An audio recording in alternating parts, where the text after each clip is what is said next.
Hear me? Sing it, Tasha. Hear me?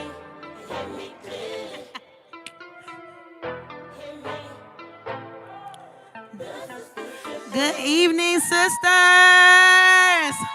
Good evening. Good evening to our sisters online. Hey, y'all. Good evening to our sisters in the center. Welcome, welcome, welcome to Money Management with Dr. Andrea Johnson. Can we make some noise for that? All right. Tonight we have with us Dr. Andrea Johnson. She is the owner of ANJ Consulting Services. Dr. Johnson has served as a faculty member at several different universities. She also holds a bachelor's and a master's degree in sociology from North Carolina A&T State University and North Carolina State University, both from North Carolina State University, and a doctoral degree in leadership and studies from North Carolina A&T University as well. She has also completed a coursework for the Certified Financial Planner Certification Education Program. So if no one else is qualified to teach us about how to manage our money, she is definitely qualified, okay, y'all? So get your pens and your notepads out, and I'm gonna throw over to Dr. Johnson as she teaches us tonight on money management. All right, y'all ready? Here we go. Well, thank you for that introduction. I don't need to tell you anything about myself, but I thank you so much for the opportunity. Those that are watching virtually, those that are here in person, I'm excited to be here. So thank you to the Sister Circle for the invitation. So we're going to get right into it because this time will go fast. So the young lady, I don't know her name, but she was so gracious. What's your name? Miss Tiffany so graciously and eloquently introduced me. But I want to tell you just a second about, she read those things about my degrees and what I do in business.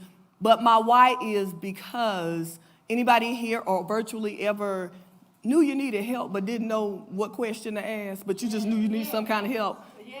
So that was me. So I am a living, breathing testament. My businesses are a living, breathing testament of all the challenges and things that I went through with money and business. So I turned those things into something that will help others. So just remember that whatever you're going through, whatever mistakes you've made, whatever you're trying to press through is so that you can also share and teach with someone else. And that's what I'm doing today. So that's my why. I didn't choose it, but it chose me. So as I learned, my business grew. So, but as you can see on the PowerPoint, if you want to know more about ANJ Consulting Services, you can go there to my website. It's right there. I've written several books in the areas of money management, credit, entrepreneurship, how to save thousands on college tuition, all of those things. So if you're interested in, and have some leadership books coming, so that's coming soon. So tying it all together. So with my faith, business, finances, and everything. So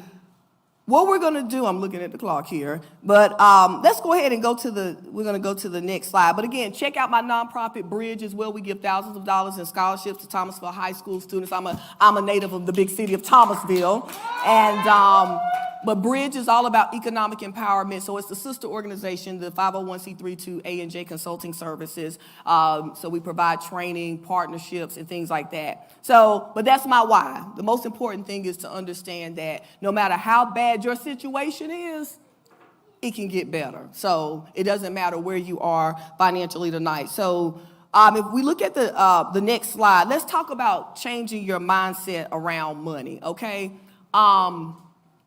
Y'all, you can sit here or virtually, and if you have the wrong mindset about money, then this is going to just fall on deaf ears, okay? So I'm assuming that because you're here or tuning in online, you want to change. You got the right mindset. Amen. Now, in all honesty, even me teaching finances in business, I still have my challenges, and we all will have our challenges. But what's most important is that you understand after tonight, you can add to your toolbox, okay? Anybody ever saved money and then had to use it all? Or something happened? Come on, talk about it. It happens. The interesting thing is that what I'm sharing with y'all on tonight is the same thing I was teaching before the pandemic. So this isn't a pandemic message, but this is what I've been preaching and teaching the whole time. So this is relevant. And so none of us could have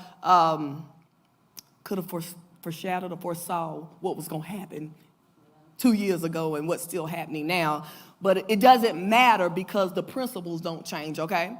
All right, so let's take a look at some of the mindset, the stinking thinking that people have around money. So one of the things that you may say to yourself is, I don't make enough money or have enough money. The truth of the matter is, and I'm a witness, if you get more money and you have bad habits, you're not going to do better. You're just going to do more of what you already do. You're going to become more of what you already are. That's just the truth. So the reality of it is you want to develop the habits, right? Whether that's with $1, $2, whatever you have to manage. And when more comes, when the increase comes, then you're going to know how to manage it. So that's one of the first bad thoughts that people have. So the other one is budgeting or spending plans restrict me. They actually give you freedom. Have you ever been in a job you can't stand? Are you in one now? You don't have to answer. That gives you freedom. So if you're having some trouble being motivated around trying to do the right thing around your money, make that your goal. You hate your job? Then now you will have the keys when you have a solid financial foundation and plan to either transition into starting a business, transition into another job, transition into whatever you want. Does that make sense? So it doesn't restrict you. Now, it does take discipline, and it takes time, and it's not fun, but it's freedom, and it can give you peace of mind, okay? And I can't put a price on peace of mind, at least for me. What about y'all? I know that's right. All right. Yes, he gonna help you. We gonna help him. All right, he gonna help all us, and he does. So the next one is my problems don't have solutions, and I pretty much said it before when we first started that, again, I don't care how bad your situation is, there's a way up. I know it for myself. I've known it for the people that I've helped. But again, it takes time, it takes discipline, and sometimes it takes forgiving yourself, getting back up again, okay? So let's get our minds right, because when we get our minds right, then that's half the battle, more than half the battle. So I just want to talk about that with your mindset.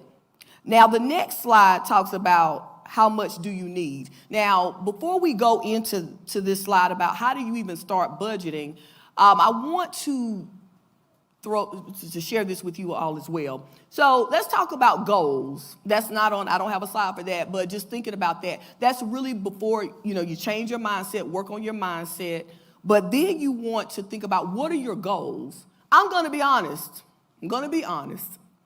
The thought of just budgeting, just because it's the right thing to do, that's not what motivates me. Anybody else going to be honest with me tonight?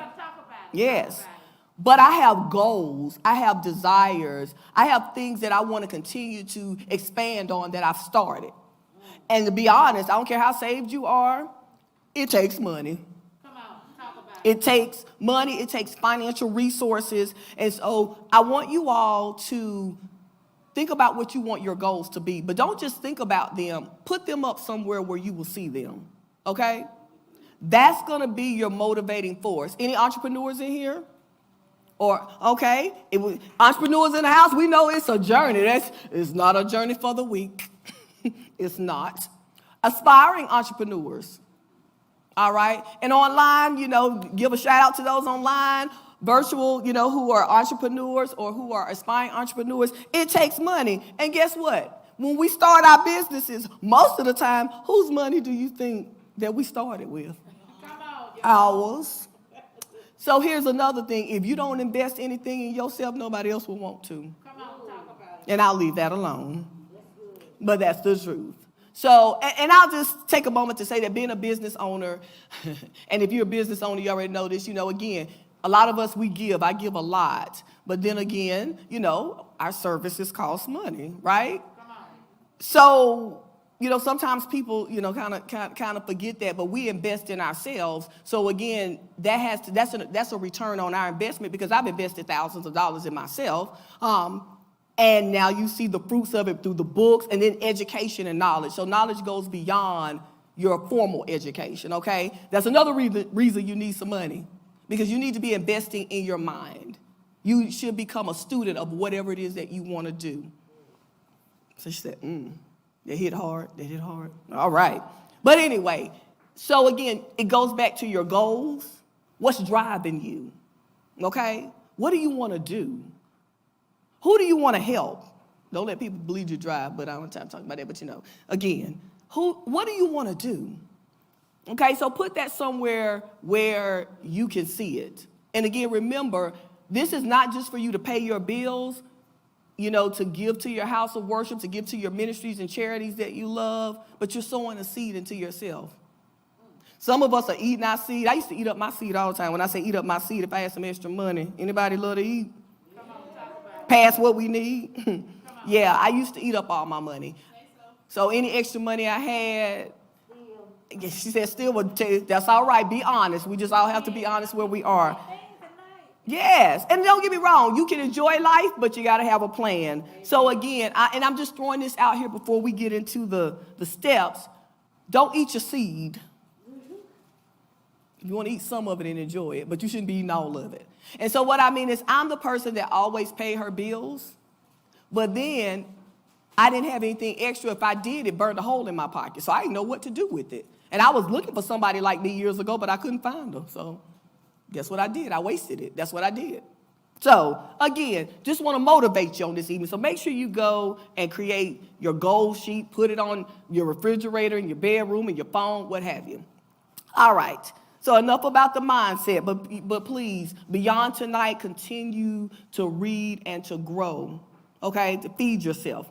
Now, some people may say budgets, the next slide, how much do you need? Well, I don't know. It depends on your lifestyle. But let me tell you how to get started. So one of the things, and we're in the age where we use a lot of technology. So even though I put here, write down how much you spend, write it down, put it in your phone. It needs to be documented somewhere. Y'all get where I'm coming from? Okay. Now, most people, when they come to me, so in addition to me doing trainings and workshops, I do individual consulting as well. So I work with clients one-on-one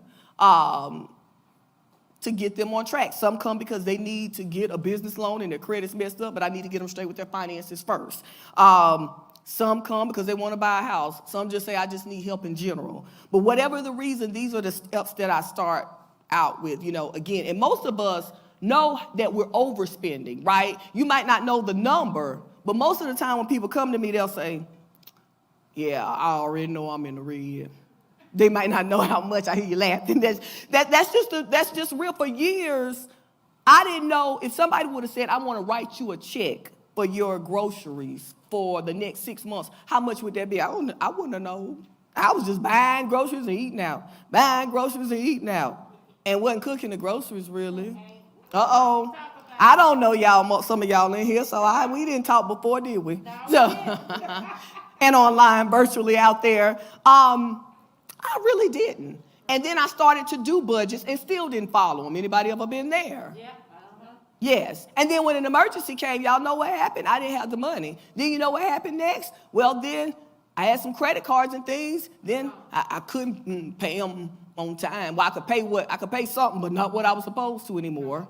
And then that led to some credit issues, on and on and on and on. Okay? Why am I telling you this? Again, these are your steps. So write down what you spend. So if you don't know, okay, if you have no idea, that's okay. All right. What you want to do is, and I guess I'm considered old school. I'm a Gen Xer, but I'm still writing stuff down too. I got stuff in my phone. Write it down. Put it in your phone. Everything it takes to run your household, to run you, your children, whoever's in your house. Everything. I'm talking about the toilet paper, the stuff that you get from the dollar store. Anybody in person or online would admit to be like, well, I ain't gonna put that down. I mean, it was only $5. $5 add up. Anybody ever not had any money, you've been a little broke? I don't know if the broke is the word I should. You ran out of resources. That $5 you wish you had, right? So I'm saying, like for me, I don't like to waste a penny. If I'm dropping, I'm going to pick it up. I mean, things like that. So I'm saying, I don't care how minor it seems to you, write it down. Does that make sense? Write it down. Again, those of us that are, some of us that are in business, because just because you're in business don't mean you're good with money. So, I mean, I have business owners that I help as well. And let me just say this, what I'm sharing with y'all tonight is the same thing that you want to transfer what you're learning and do the same thing in your business. Okay? But, and the reason why you want to do that is because you have to start somewhere, right? You have to know, I call it stopping the bleeding. So what we're doing in step 1 is stopping the bleeding. So if you don't know an exact number, it's okay. You just need to get started. Does that make sense? All right, so just get started. Write down everything that you can think of. And then guess what? Once you get started, you'll come back the next day or something will come into you. All right, I'm here, nigga. Is it good to you? Okay. All right, I like that. And so you have to start somewhere, okay? And so what you want to do is, so you'll write down everything that you spend, okay? Again, it doesn't have to be perfect, and it does not have to be fancy, okay? Just do it in whatever form. I'm saying write it, but do whatever, just get it out your head. Because when things stay in our head, nothing ever happens, okay? So the next thing you want to do is save all of your receipts and record your total at the end of the month. Now, this is no fun. Now, if you find a nice app that you want to scan your receipts in, you go right ahead. But why am I telling people to do this? Because if you're using debit cards and credit cards, unless you're using the cash method, which some of y'all have probably heard about, I still save my receipts whether I'm using a debit card or credit card or cash. Once upon a time, when I used to teach at the college level, I got paid once a month. I knew what was going in and I knew what was coming out. And then when I became an entrepreneur, I've been an entrepreneur for I can't believe it, this year makes 20 years, but I've been full-time with my business for 8 years. And so I said that to say I had once a month money that I knew was coming in. And when I transitioned, it was money when it came in, but the bills were still the same, okay? So you have to have a plan of action, okay? So that's why you want to save out. So you want to save your receipts. And this is the same thing for business. So again, if you're a business owner, there's something separate that I teach about managing your personal finances as a business owner, but it still starts with this, right? I start with this even if I'm working with a business owner. So the receipts help you stay accountable. I hate doing this. And I'm going to admit, there may be a month or two, I'll be like, oh, God, I just got to throw them out and start over. But I've trained myself. So I now know how much it takes for me to eat. I know there are some things I know about myself now, okay? I've been trained, but I still like to keep those receipts and things like that, because when those receipts start piling up, it don't look good. Now, let me go back and say this, too. Go and get you one of those little coupon plastic holders from, like, the dollar stores and put what we call your variable expenses. And then we have the next slide is going to be an example of a budget where we talk about your variable expenses and things like that.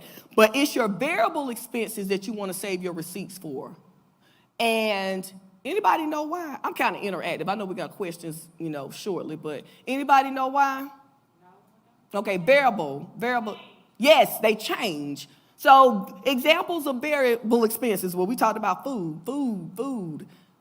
It don't have a due date. They can't cut it off. Yeah, you have gas, some people, gas fluctuates, so it's definitely variable. When I was a teenager, we used to do a lot of riding around. I don't ride around, I'll go where I need to go now, and that's pretty much it. But yes, what else? Variable expenses, you got food, clothes, yes. Must you buy clothes on the 15th every month? No judgment. No, but yes. No, you shouldn't, but yes, you do. No judgment. No judgment in person or online. All right, so variable expenses are those expenses that change. They don't have a due date. And do y'all know that's where most people waste their money? So when I'm working with an individual and we start to work on that budget, that's the first place where we see a large chunk of their money going. And I am not here to say that you cannot enjoy life, that you cannot have fun. I'm not saying that. But what I am saying is you got to learn how to manage your business, which is you better. Because even if you don't have a business, you are still the CEO of you. That's the title of my next book. But anyway, it's coming soon. But you are the CEO of you, okay? You are your business, and if not, you should be. So that's the first thing. So if you've ever worked for anybody, they have finance committee meetings. If you're in the church, we have finance committee meetings. On your job, they have finance meetings. You might not be a part of it, but they're having them. That's when they decide what they're going to cut, who they're going to cut, right? You should be doing the same thing. Again, your household is your business. Your children are your business if you have them. Maybe your parents are your business now. What are you the steward of? Okay? So, receipts. And it's like I said, if you want to save them for your regular expenses, that's fine. But it's the variable that I'm talking about, okay? And again, whether you decide, because again, people get paid differently, that you don't want to maybe have a lot of cash on you. I've done both. When I got paid once a month, I used to give myself so much cash for my variable expenses, food. Like I call it miscellaneous too. On the budget, you'll see where I have a miscellaneous line. And people say, well, what's miscellaneous? I say anything like your personal hygiene, the toilet paper, them other things. That's what I'm going to call it, that you get at the dollar store or whatever you might pick up in the grocery store. Toothpaste, y'all, the other things, miscellaneous. Dollar stores. Anybody like to go to the dollar store? Anybody like to buy up a whole bunch of stuff just because it's $1? Yes, and then it adds up. Yes, it does. Quick story, I remember a lady, I was in Dollar General it's probably about 2 years ago now, and she came up to me, somebody was talking to me about something, and I was giving them some money tips or something in the Dollar General.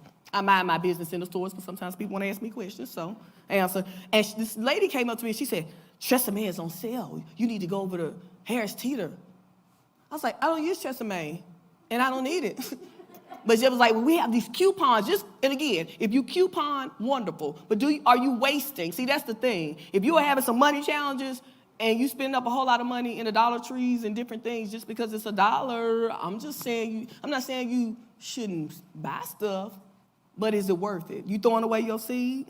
But again, receipts. Y'all with me on the receipts? You need me to further expound? So what happens, I'm going to tell you what happens with the receipts. So the variable expenses, at least if you get the little plastic thing from the Dollar General or Dollar whatever or wherever you get it from, they have little labels, excuse me, they have little labels where you can label food, miscellaneous, movie night. Your entertainment can be a variable. Holiday expenses, birthdays, a trip if you want to go on a trip. Maybe you want to take a class, whatever. That goes, those things are variable expenses. And then, like I said, they don't have a due date. They can't cut it off, but that's where we waste a lot of our money. So then what you want to do is at the end of the month or at the beginning of the next month, remember, you've written the budget down and put it in a spreadsheet or found an app. They do have free apps out there as well. I tell people, do whatever works for you. I used to write my stuff down. Now it's in an Excel spreadsheet that it mostly lives on my phone, all right? But you got to get a budget somewhere, okay? So then you want to add up the receipts in each category. Now, the other thing the coupon holder does, it prevents a whole pile of receipts that are not sorted. Because I know what you're going to do. You're going to throw them in the garbage can because who wants to sort through that? But if you do that throughout the month, like every time, so like my wallet has different compartments. And so like if I go to the grocery store, I put my receipts in their respective places. Sometimes I'm in a hurry and they can get all mixed up. But when I get home, I'm going to take them out, or maybe I've been real busy and a couple days go by, but them receipts is coming out my wallet because my wallet starts to bulge. That's my way of accountability. And then I go and put the receipts in their respective places. Okay? Now, what happens if you just get overwhelmed one month and you miss a month or two? Start over. How about that? Don't quit. Managing your finances is not a destination, it's a process. Okay? All right, we good with the receipts? All right, the next thing you want to do is, so after you've looked at your receipts, and so like I said, I'm just going to use a spreadsheet for an example. Let's say you have your information in a spreadsheet or your app or what have you. Then what you want to do is update let's just say if you said, I thought I was gonna spend $200 on food this month, and I really spent $300. Whatever your actual number, your total is for that particular category, that's what you update your budget, your spreadsheet, or whatever with. Does that make sense? All right. And then guess what? That tells the true story. I have done this when I know sometimes anybody ever I made some big plans and got a check come. Well, I don't spend money you don't have. But let's just say, I'm thinking in my mind, yeah, when my check come, I'm gonna do this and I'm gonna do, and then after you do that budget, it's gonna get real. There have been times I was like, oh no, I ain't. I'm finna make me a big old pot of soup. Because my budget put me in check. I said, not this month. Or not this week. Now again, I am not saying that you cannot treat yourself. But what I am saying, now you're gonna make smart business decisions for yourself.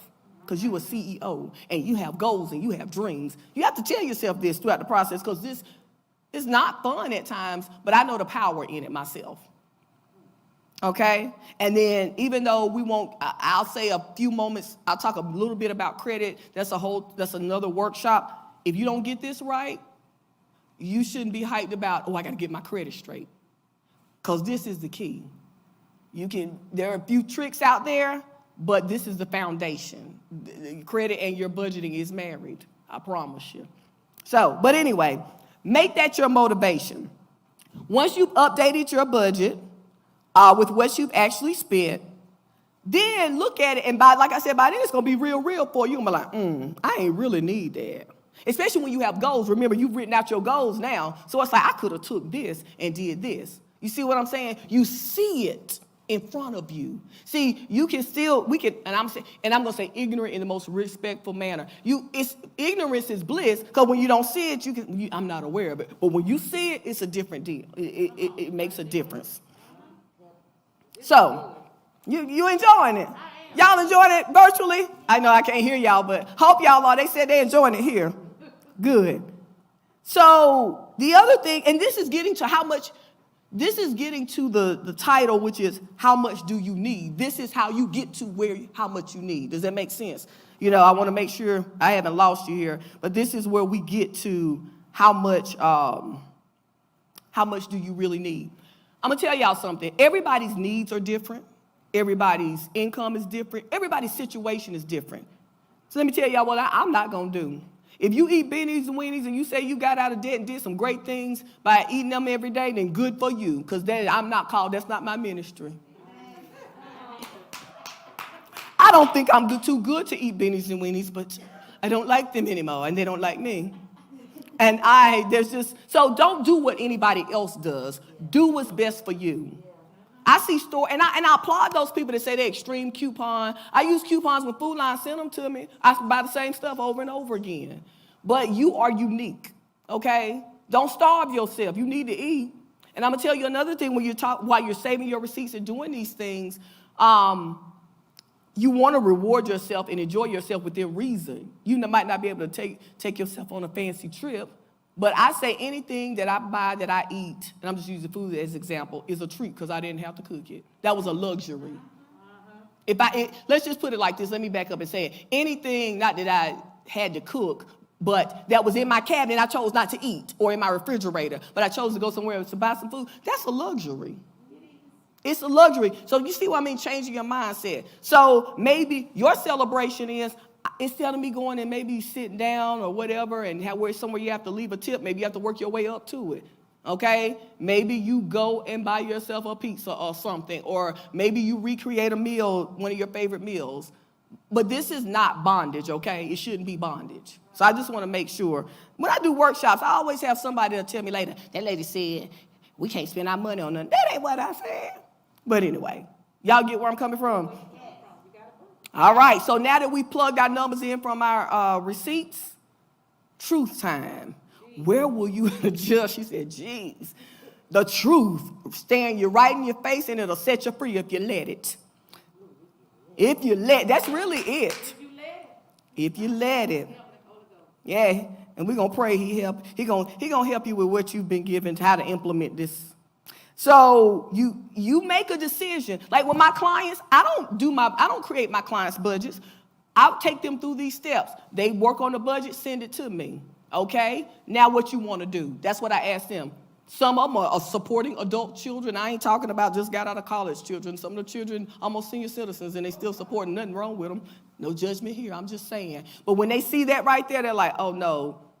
Little Timmy don't need $300 a month. Little Timmy ain't so little, but you know what I mean? They're like, oh, no. Cut this, cut. Especially if you're in the negative or in the red. Because that's the other thing. When you look at your budget, I have people put like what's at the, and we're going to look at an example in a minute, your income at the top and what you spending. If you in the negatives and in the red, you got to balance the budget. Y'all hear the president, we hear the government always talking about the budget. You got to balance your household budget. Okay? Because if you don't balance your budget, then that means you late on some debts or you're not doing something, which is going to impact your credit, you know, and things like that. So you make the decision what your adjustments are going to be, okay? Now, you may be saying, I'm doing everything I can and I still am struggling. Well, I got a slide for that towards the end, okay? So, all right. And sometimes you just got to make more money, but we'll talk about that. And then I put make realistic adjustments to your budget and then begin the process again for the next month, okay? So when I say realistic adjustments, like them beanie weenies I just talked about, that ain't realistic for me because let me tell y'all what's going to happen. If I go out there and say I'm not going to eat anything but stuff that costs 99 cents, I'm not going to be satisfied. And then I'm going to I would have spent my money on the beanie weenies, and then I'm going to get something that really satisfies me. And then I'm probably going to overeat because I feel just so deprived. So now I spent my money on the beanie weenies, and then I decide I deserve better because I'm not satisfied, or then I overeat off of bad stuff. That's it. Y'all get what I'm saying? Okay. So be real about it. I do not tell clients, no, you can't do this, or no, you can't do that. I don't know if y'all remember Susie Orman, the show. She's like, girlfriend, you can't afford it. Well, that's not me. I am here to serve as your guide on this journey. All right? All right. So make realistic judgments. Don't let nobody judge you for your budget. It really ain't nobody's business unless they're giving you some money. And that's all I'm going to say. We can go to the next slide. Y'all okay with how we get to how you start to understand your number? All right, good. So the next thing, this is an example of a budget, okay? This is old Susie right here. She shows up in all my books and things like that. So let me lower up my screen here. Can y'all see some of the stuff? Susie is at a deficit. So her income we're going to call it after taxes, is $2,500. But she's spending $2,800, $2,805. Can y'all talk to me for a second? And we again, well, I think it's like, what is it, -3? I can never remember. I created the budget like -200 something. What is it, negative something? -305. Susie got some problems here. So Susie has been my client before, not really Susie, but people that stand for Susie. You know, can be Jane Doe or whatever you want to call them, or John Doe. So when I see this, once they plugged in some numbers, then I say, okay, where you want to start? Now, usually when I'm doing this, I do this activity, whether they're with high school students, middle school students, adults, college students, older folks, whoever, because it's the same principle. So can somebody want to just shout out right quick, what do you think? And again, I'm not here to judge, but let's say you're my consultants for today. You're helping me solve this financial problem. What y'all think, Susie, what should Susie do? Adjust some variable expenses. So I'm going to show you something where you see it on the screen, this budget. Let me back up and tell you why it's color-coded. Because one time I was working with a client that was in the cosmetology field, hairdresser, hairstylist. And so I was like, okay, tell me how much you make each week. Okay, because again, if you're in business for yourself, you're in sales and things, that income fluctuates. So anyway, I started color coding each week that she was telling me. I was like, I kind of like this. I'm gonna use this for myself. Color coding it, right? And even though it's still, it's broken down to your fixed and variable expenses. Sometimes if your money coming in, you can't look at you can't spend. You can't say, okay, I'm finna take care of everything all month because you don't have it. Okay. So what I've done is for those who may be seasonal workers, those who money just funny, those who are whatever the reason is, each week what you're bringing in. Or if you get paid every 2 weeks. That's why those numbers are out to the side, like week 1, total $1,865. Then the next week is a total of $450. And then I have, like, in yellow, the variable expenses, which are $850. Quickly tell me, how would y'all get Susie at least back to zero? Take the who? Y'all don't want her to be entertained none? A little bit. She spent $150. Somebody told me that's how much a good weave costs, they say.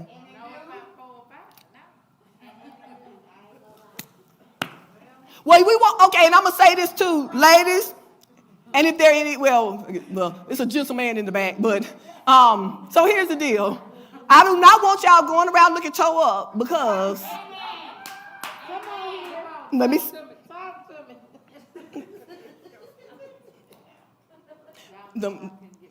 don't be told, I am not, this is not a license or permission to be busted.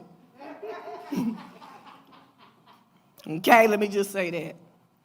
But what I'm saying is, if you can't if you still get a perm, if you need somebody else to help you out, don't burn your hair out. I know it's a lot of tutorials online. Like, I know how to do my own hair. I've always liked to do hair. I cut it, color, and everything, but don't try this at home, okay? Don't do it. Now, what you need to do is find the money. That's what I do with my clients. Okay, where you want to pull it from. Okay? Sometimes you just need somebody to guide you through the process. So one person may say, well, I need all that money for my weave. Then you use it. Then you got to figure out where's the other money come. What expenses are you going to minimize? Does that make sense? That's what you have to do. And if you never get it out of your head, then you don't know. You can't strategize. You can't have a finance committee meeting with yourself because you don't have the proper materials. Okay? Anything? So again, you see how y'all all differ in what you would say? Now the children, and some of these high school students, they be like, cut the charity. I said, Then they start arguing. Some of them say, no, you got to give God what is worth, what he's worth. And the other one's like, no, I don't. So I let them argue. Because guess what? Not everybody believes the same. I've had clients that are in the red, but they tithe. I do not tell them, oh, no, you need to pull back. I say, where do you want to adjust? Right? So if you want to give your 10%, or whether it's to your church or a charity or whatever, then you simply going to have to pull the money from somewhere else. And I'm not saying don't pay your bills. When I say pull the money from somewhere else, I mean what you going to reduce in your budget. Let me be clear. Come on. The people be giving y'all bad advice. Y'all feel what I'm saying with this budget? I got about 4 minutes before I switch over to all the other questions, but y'all good? Yeah. So I don't care how you do your budget. It just needs to get done. Right. It needs to come out of your head. And again, this is a process, not a destination. So sometimes, some months you're going to do better than others, but remember, when you mess up or fall short, what you going to do? Start over. All right. So we're going to go to the next slide. Let's talk about emergency funds for a moment. Again, I talked about it a little bit already. When you don't have no money left over and an emergency come, and I'm not talking about a shoe sale. Okay?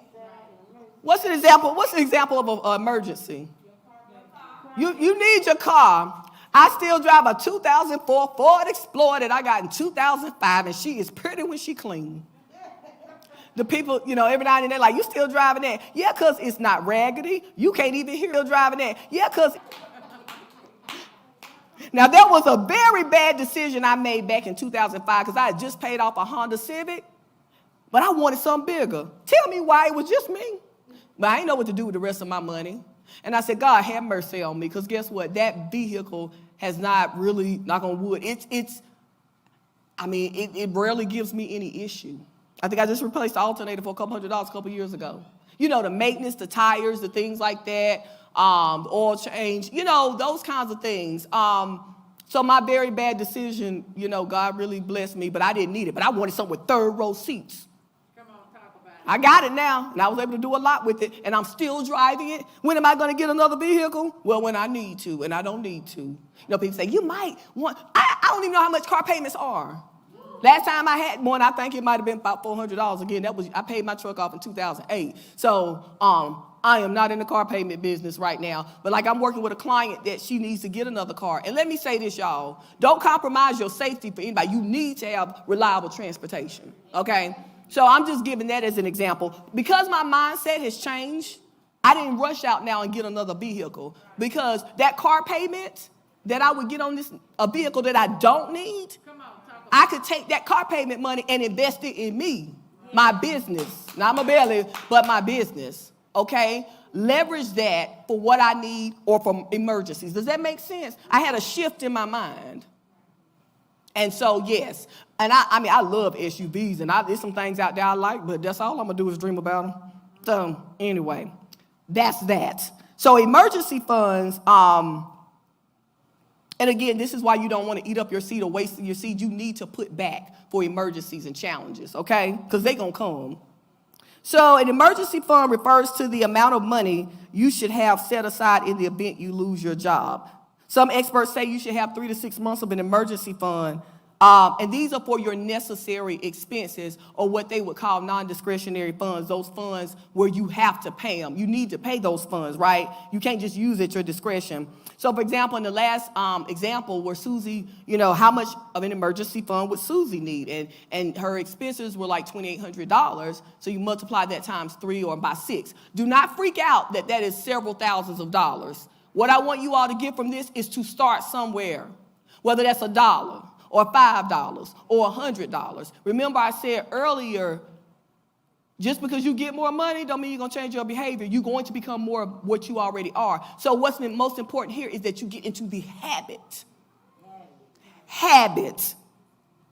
Because if you do it with $1, then you'll do it with 1,000. That's all I'm going to say. She said, ooh. Should I say any more about that? Say it one more time. I shall. Which part? All of it? Get in the habit. Because don't despise your small beginnings. It's a habit. It's those good habits that set us up to meet our goals, to walk into our destiny, right? But sometimes we want to jump from A to Z or from 1 to 10 without going through the process and the steps. That's a part of the journey. I'll say it again. If you won't do it with 1, you won't do it with 1,000. You're not going to do it. I'm telling you what I know.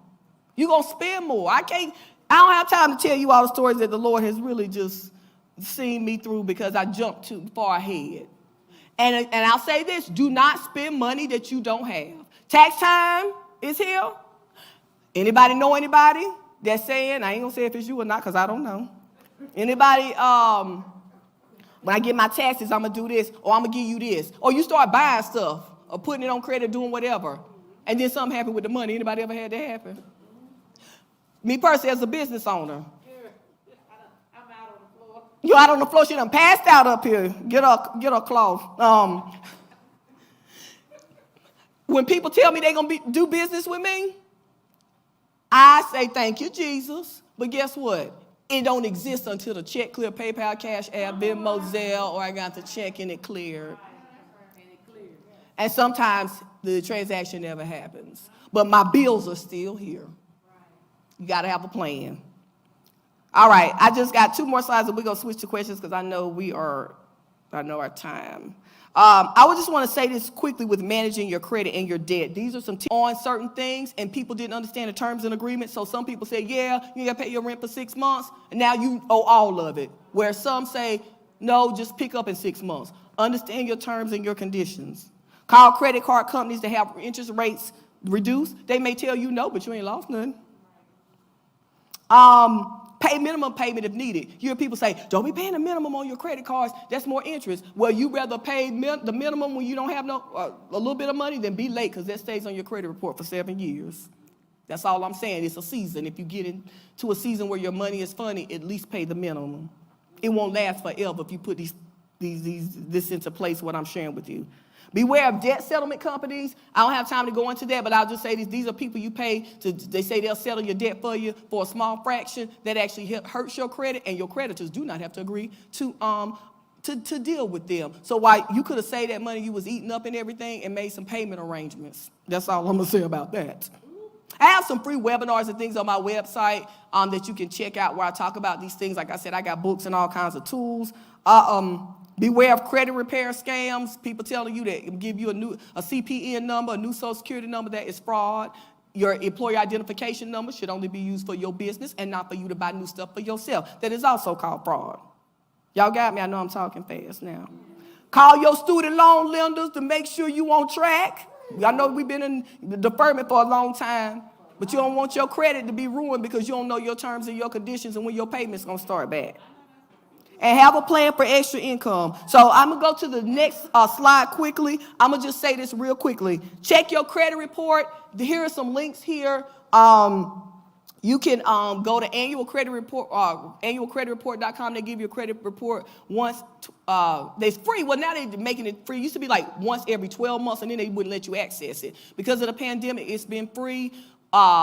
But, you get the free credit report, but not your scores. If you go to Credit Karma, you can set up your accounts and get your free Equifax and TransUnion scores, and you can set up free monitoring. Then go over to Experian.com and do the same thing. You need to check all three because not all places report to all bureaus, and they all use different kinds of scoring systems, which is one reason why you have so many different credit scores. So I just been throwing that in there. It's a lot with credit, but that's another workshop, but I wanted to do that. Quickly, if you don't have enough money, the next slide, generating additional income. There are a lot of work from home opportunities if you don't want to leave the house after you get off work or what have you, or you need some extra money while you're building your business. Places like simplyhired.com, indeed.com, LinkedIn, beef up that LinkedIn profile, connect with me, leverage your networks.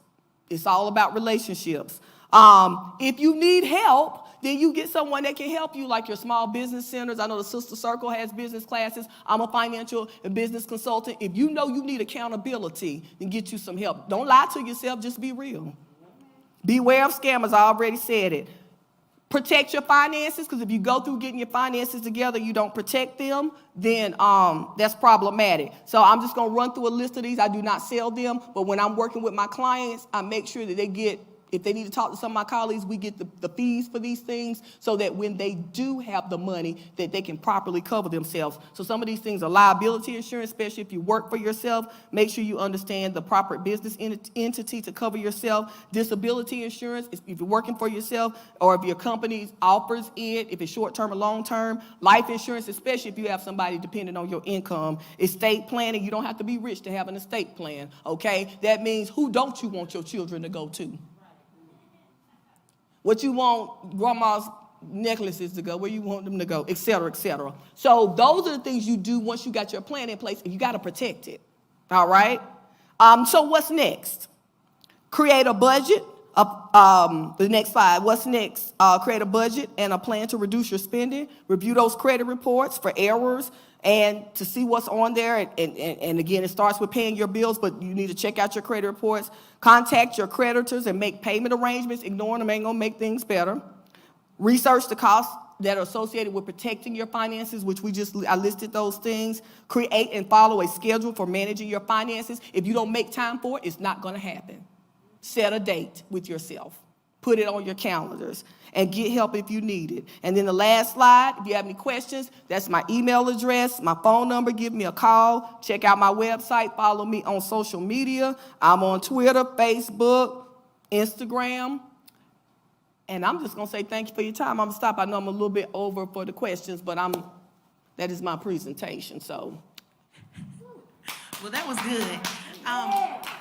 Ladies in the center, do y'all have any questions? I did see one question online. Y'all better use me. Someone asked, is your savings and emergency fund the same thing?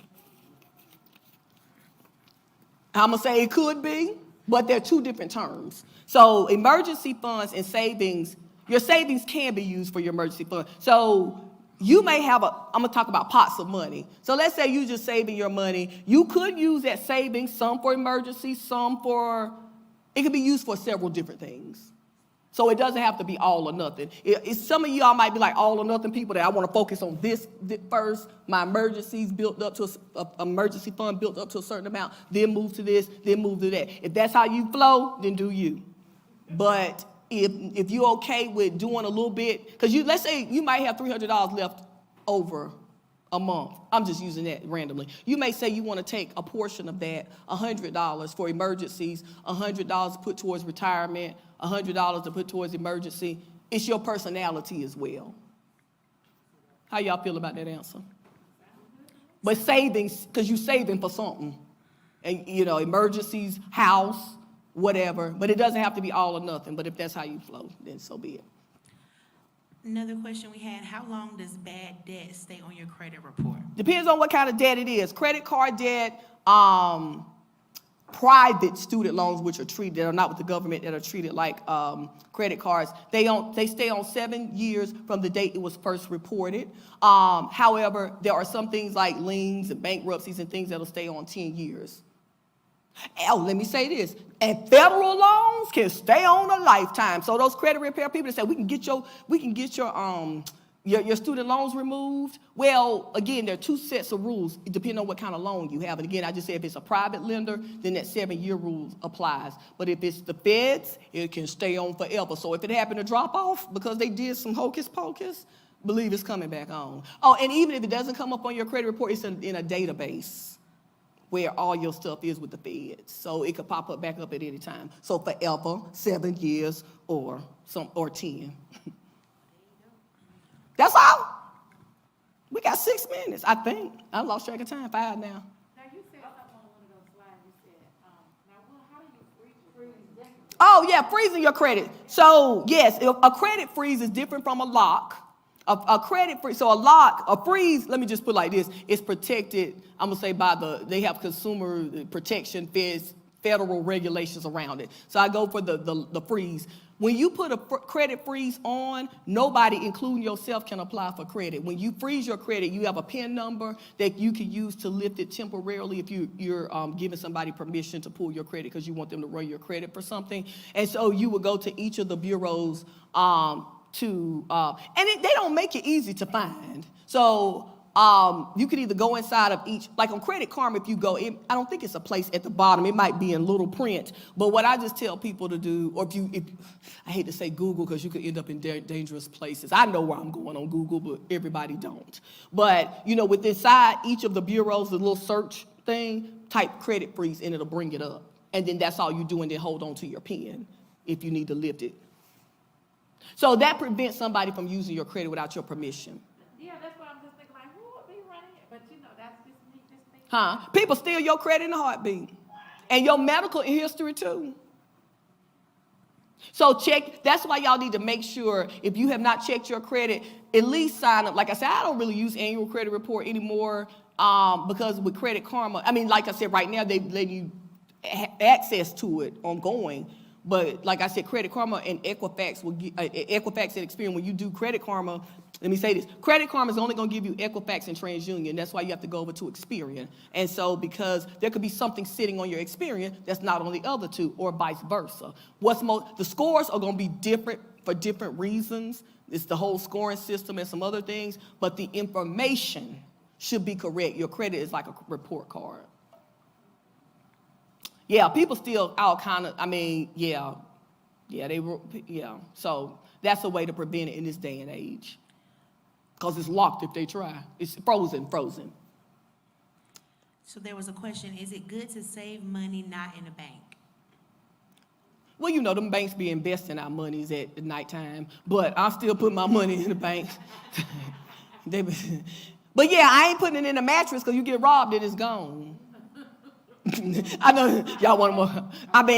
You know what? You can, yes, I'm all about it. Yes, they are using our money. So some of that can go in an investment account with a brokerage, account.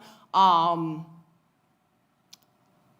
people start like Roth IRAs. Those are things that they're like it's a retirement account with after-tax dollars where you can use as a savings and for retirement. The money you put in is not taxed because you already paid taxes on it. And I'm not an investment advisor. I'm just saying that's an example of a tool where you can save, but you can't take your interest out because then there's the penalties. So yes, I believe my money is at some banks, yes, but don't keep them all in the house. But if you can do some brokerage accounts and have savings accounts at investment firms. There was another question, is debt consolidation okay, or is it looked at negatively? You need to understand the terms and conditions of debt consolidation, whether it's for a student loan or something else. Because with debt consolidation, you might be gaining, let's say, I'm gonna give an example. You may be gaining a lower interest rate, but the payment's going up. Or you could be gaining, or you could maybe you end up getting a lower payment because that's what you need, but then your interest rate goes up. So you need to understand what's going to happen with do you really, yeah, you need to understand the terms and conditions and what's going to happen. Because just because you need a lower payment, that's wonderful, but are you okay with the interest rate going up? You need to know your terms and your conditions. Don't blindly go into it. Yes, you better count up the costs. Someone asked, it was said a federal loan is forever, so if someone is delinquent, is their credit bad for life? Well, that mark is, yeah. So, because it's going to be on there. Now, say that again. Yeah, any lates on your credit report is not good. Now, they carry less weight over time. But let me tell you about the feds, though. Let's just say, for example, over time, it's been 10 years, you still haven't paid them. Even if your credit is back decent, you have that on there, guess what you can't get?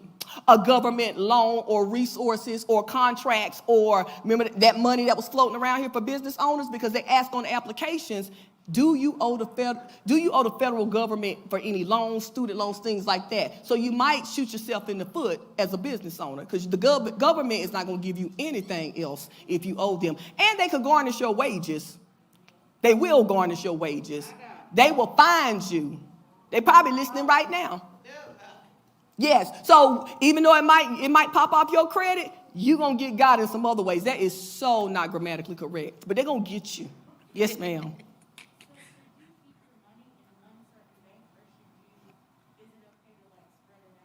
I got my money in a couple banks because it's relationships.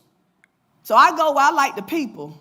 I have moved my money because the people didn't support some things and moved into some other things where the people supported me. So yes, I have some banks. I say, look, I'm standing up here like I'm a very rich woman. But I mean, even when it's a little few dollars, it's spread out. But no, like I've been with one credit union since I was 15. And then, of course, with credit union, with some of the private ones, they don't have the business stuff. So like I have another one for banking, for my business, for my nonprofit. Then I have a personal checking. So again, but it's about relationships. So think about this when you open up a bank account or something, and if you want to start a business, think about who's treating you good. Go ahead and build them relationships now so that they'll remember you. And you start talking to them about those other products and services and things like that they offer. Okay, I think I got couple more questions. Can you settle a credit card balance with the store you owe, even if the balance has been sold to a third-party collector? So the collector. So the question is y'all hear that about can you settle it even if it's been sold? Mm-hmm. So what y'all want? Y'all want me to keep going because I know it's past 8:30. What y'all want me to do? We got a few more questions. We aren't gonna be too. I didn't want to be in trouble. I'm gonna get y'all. Okay. All right. So what happened? What'd you say? Oh, okay. Okay. So, here's the thing. You got two things going on. Because it could be a charge-off or it could just be in collections. A charge-off is when, I told you this credit thing is a whole nother workshop. But a charge-off is when the company sells it. Now, let me tell you what happens. With a charge-off, the original creditor should not still be reporting it. And if they do, it's a duplicate. Like if you call and say, I just want to ask about this, don't affirm or deny that it's yours. And if they say we no longer have it, okay, then you need to deal with the company that has it now. But if you offer to settle or whatever, now let me say this too, that's going to be a credit card that's in bad standing. If the credit card is still in good standing, you don't want those offers to settle because then you can't use your card no more, side note. But on the flip side, you need to contact. On your credit reports, they'll have like the company's name and address and everything. That's who you need to contact. I don't give nobody no money over the phone without something in writing. And that's all I can say. Y'all have to come in for the next workshop on how to do that or buy one of my book, my credit book. But does that make sense? Yeah, but you would need to go with the most recent person, but do not give them any money over the phone. And there's some things you need to put in a letter to protect yourself before you give them any money. Right. All right, ladies, we are past time. Can we give Dr. Johnson a round of applause? Has she not been awesome? Thank you. This has been amazing. So much knowledge. Thank you, thank you, thank you for sharing your knowledge with us tonight. Ladies in the center, if you have some questions for us, she may be willing to answer some of your questions once we're done. But I just have a few announcements, and then we're going to wrap up.